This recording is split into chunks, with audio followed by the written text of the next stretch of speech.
ତଥାଗତ କହୁଛନ୍ତି ଭିକ୍ଷୁ, ତମେ ସିଂହର ସାମ୍ନାକୁ ଯିବାକୁ ଭୟଭୀତ ହେବନି। ଏହା ତୁମର ବାହାଦୁରୀର ପରୀକ୍ଷା ହେବ। ତମେ ଖଡ଼୍ଗ ସାମ୍ନାକୁ ଯିବାକୁ ଭୟଭୀତ ହେବନି। ଏହା ତୁମର ତ୍ୟାଗର ପରୀକ୍ଷା ହେବ।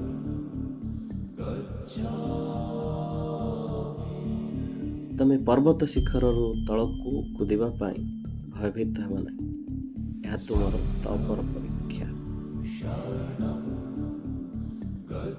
ତମେ ତପ୍ତି ଜ୍ୱାଲାମୁଖୀର ସାମ୍ନାକୁ ଯିବାକୁ ଭୟଭୀତ ହେବ ନାହିଁ।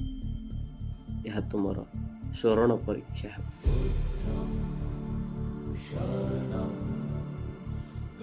କିନ୍ତୁ ନିଶାଯୁକ୍ତ ପଦାର୍ଥ ଠାରୁ ସର୍ବଦା ଭୟଭୀତ ରହିବ, କାହିଁକି ନା ଏହା ହେଉଛି ଅହେତୁକ ଗରିବ, ଦାରିଦ୍ର୍ୟତା ଏବଂ ଦୁରାଚାରର ଜନନୀ ଅଟେ। ନମୋ ବୁଦ୍ଧାୟ।